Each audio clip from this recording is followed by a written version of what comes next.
Thank you, Madam President. Am I in order for a point of personal privilege? You're in order, Senator Hogg.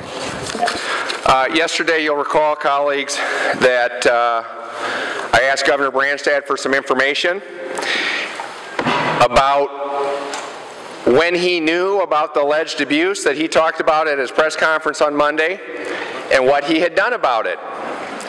And yesterday, the governor's office responded, it's all confidential. It's all confidential. Well, maybe there's a personnel file on Governor Branstad that can't be revealed, but I think it's time for some answers. I did not ask for personal information, confidential personnel records. I asked for when did Governor Branstad know, and what did he do about it? Todd Dorman, in his column this morning, says the governor upped the ante, insisting that the state can't even tell us about violent and abusive workers who've been fired. Wait, what? How many? I don't know, but there are a lot of them, he said. Todd Dorman says, seems like something he should know, especially if he's going to talk about it.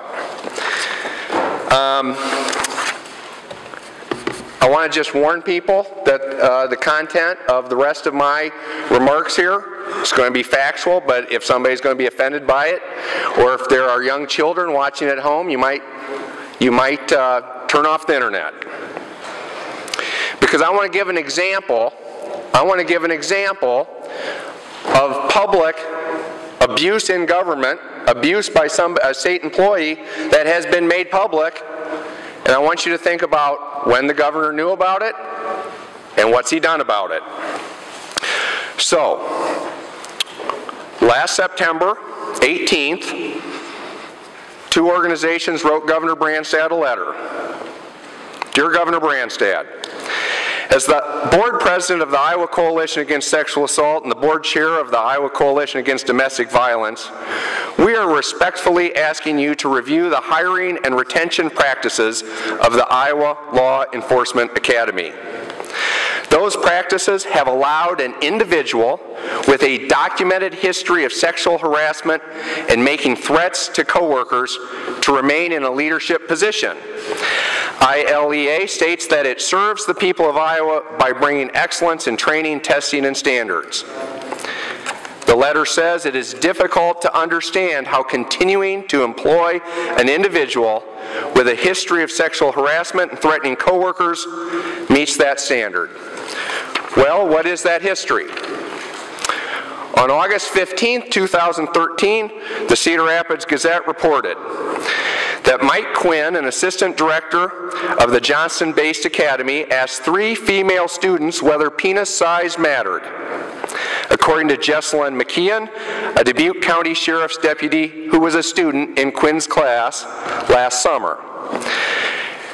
Quote, I was so uncomfortable, especially being asked that in a room full of 38 men, that I finally said, sure, just so we could move on and have the focus shift from me, McKeon wrote in a complaint about the June 2012 incident.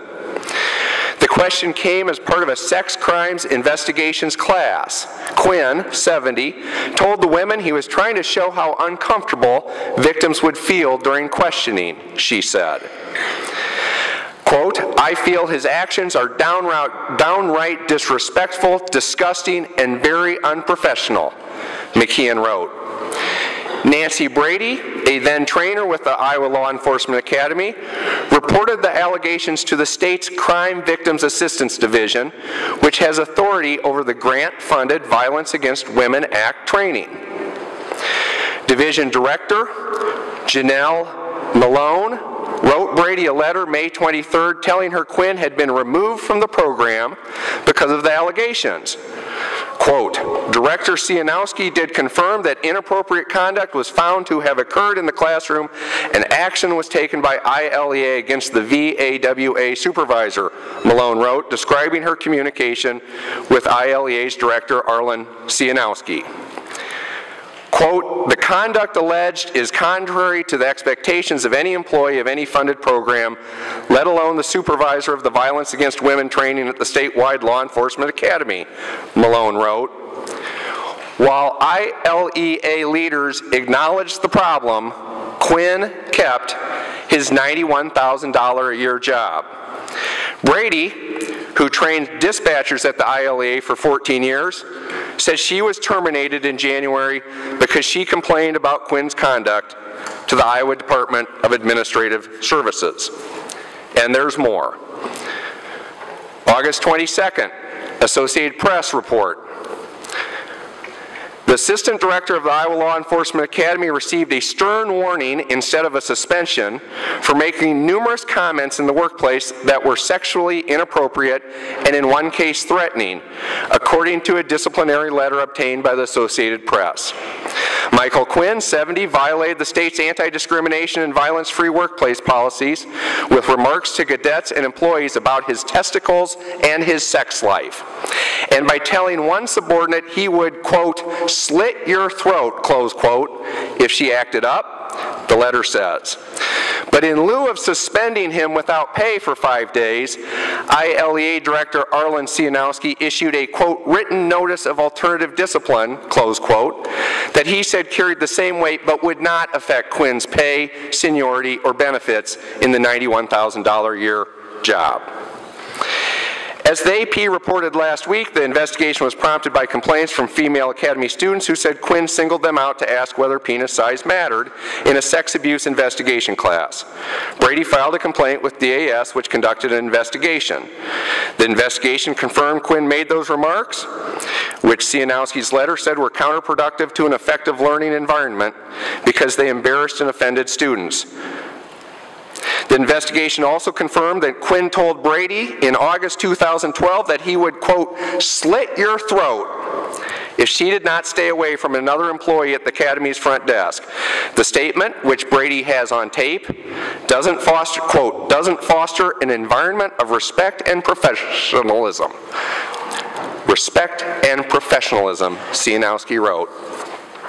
The investigation also found Quinn made at least 2 statements to colleagues and students about his testicles after he had received a vasectomy, including that, quote, I got my nuts cut and have them on ice, and, quote, I got my package on ice. Quote, these comments were unprofessional and clearly don't belong in today's work environment, Cianowski wrote. Quinn also made comments about his sex life when he introduced himself to students that were, quote, unnecessary, inappropriate, and counterproductive. Cianowski's letter didn't elaborate. Quinn declined comment. Cianowski said he followed DAS recommendations in opting to warn Quinn rather than give him an unpaid suspension. It gets worse. September 5th, 2013. Another Associated Press article. An Iowa Police Academy leader punished earlier this year for making sexually inappropriate remarks left his previous job after being accused of touching and bullying a female subordinate, records obtained by the Associated Press show. Michael Quinn, assistant director of the Iowa Law Enforcement Academy, resigned a Webster City's assistant city manager job in 1999 after an employee complained that he once touched her buttocks, routinely made her feel inferior, and slammed doors during an outburst. The woman claimed Quinn entered her office where she was standing and grabbing her shoulders, according to a memo written by City Clerk Pat Noakes. Quinn took his hand and swiped it across her buttocks and then said, "This is what I got into trouble for before. Do you think it's that bad?" the memo said. The Webster City employee, Sandy Tweet, said she didn't initially complain about Quinn touching her, quote, because of fear, close quote, but came forward months later because her mistreatment continued, according to the memo from Noakes. Quinn was, quote, very indignant and belittling, close quote, during one dispute, and then got mad and slammed her office door after she told him she deserved more respect, the memo said. Quote, Sandy feels very strongly that she does not want Mike around her while she finishes out her work with the city, close quote, Noakes wrote. Well,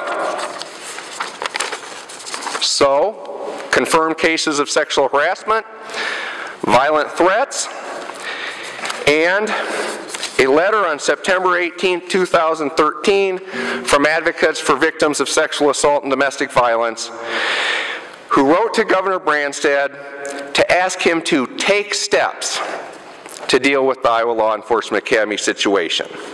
They were writing to the right person. As you all know, the Iowa Law Enforcement Academy statute says that the administration of this chapter shall be vested in the office of the governor.